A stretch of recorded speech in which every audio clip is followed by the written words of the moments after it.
The biggest winners will destroy your portfolio this year. How much will that cost you? Right now, ATAI Life Sciences is up 33% today. Somewhere an investor just made the decision that will define the next decade of their financial life. Not because of what they bought, because of what they learned from the gain. And Seneca knew 2,000 years ago that sudden fortune is more dangerous than sudden loss. He wrote, "No man was ever wise by chance. The investor who buys after the 33% spike thinks they've found wisdom. They've found the beginning of ruin." Here's what's actually happening in your portfolio right now. You're watching individual stocks move. ATAI up 33%, United Health up 3%, Rocket Lab down 12%, NBIS down 13%, AST Space Mobile down 19%. Your brain is constructing a narrative. The winners are obvious in hindsight. You're thinking, if I just caught ATAI yesterday, if I'd just been paying attention, if I'd just moved faster. This thought pattern has a name in behavioral finance: recency bias married to hindsight narrative. And it costs the average investor 4 to 7% annually. Not in a single bad trade. In the systematic pattern of chasing what just moved. The market today is calm. The VIX at 16. The S&P down less than 1/3%. NASDAQ down less than 1%. This is the dangerous calm, not the volatility that makes headlines. The calm that makes you think you can time individual stock spikes without consequence. Seneca understood this perfectly. It is not the man who has too little, but the man who craves more.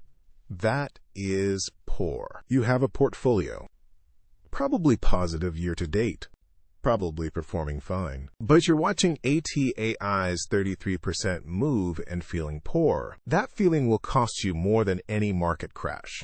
Let me show you exactly how this plays out. Marcus Sterling walks into his office on a morning like this one. July 16th, market calm. His leather journal is already open to a page he wrote 6 months ago. A list of 7 companies he's researched thoroughly. Price targets based on 10-year assumptions. ATAI is not on the list.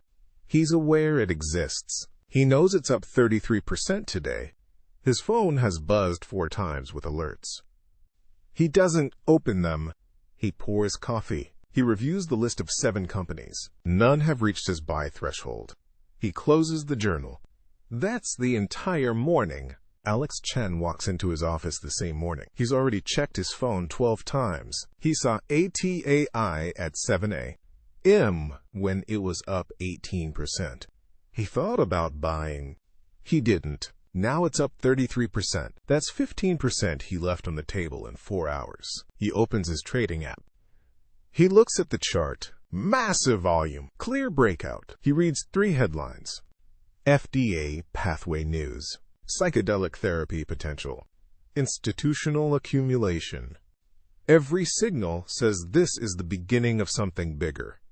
His hand hovers over the buy button. He thinks, just a small position.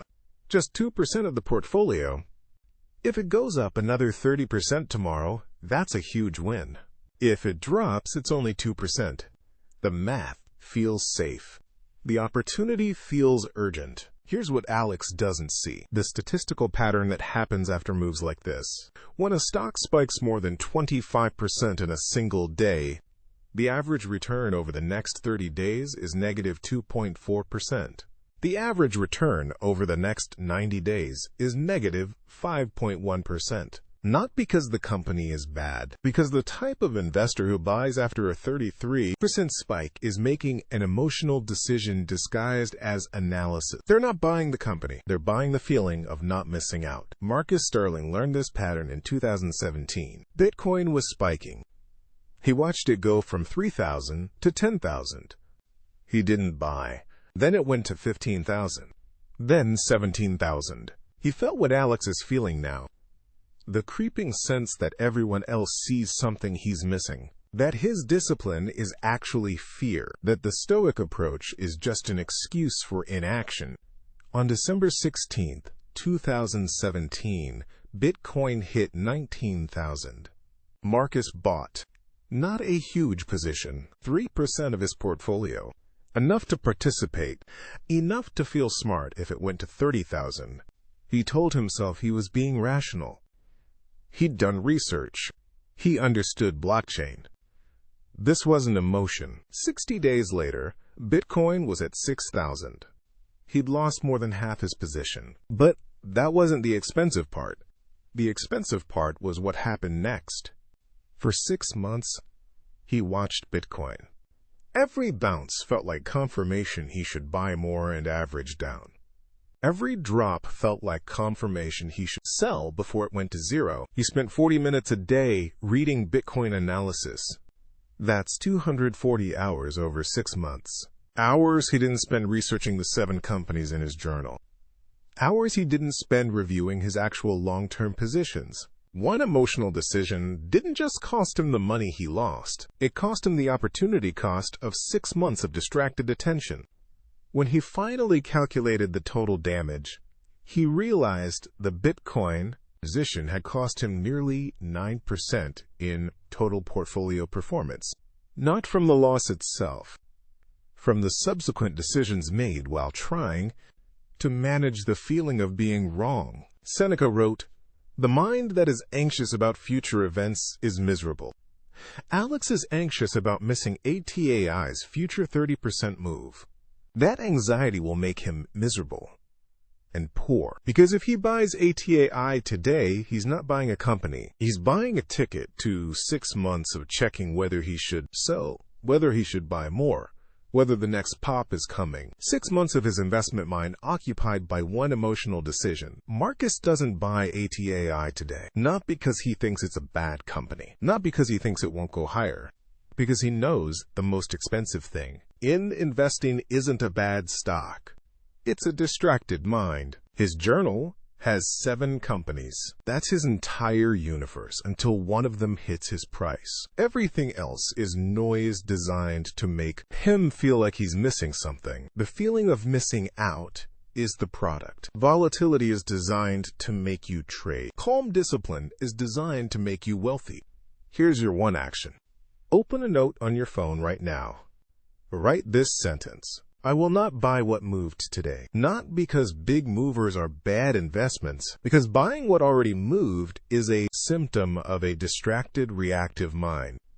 The investor who buys ATAI today at $7, after a 33% spike, is practicing reactivity. Even if the stock doubles from here, they're training themselves to chase. And the investor who chases will eventually chase into a catastrophic loss. Not this time. Maybe not next time. But the pattern always completes. Next time you see a stock up 20, 30, 40%, and you feel that pull, read the sentence. Then close the app. Do the thing Marcus Sterling did this morning. Review the list of companies you've actually researched. The ones you'd be excited to own at the right price. If none are at the right price, close your computer. Seneca said, "The greatest wealth is a poverty of desires." The wealthiest investor in any room is the one who doesn't need to buy what moved today. The Stoics had a word for what separates wealthy investors from the rest. Next video reveals it.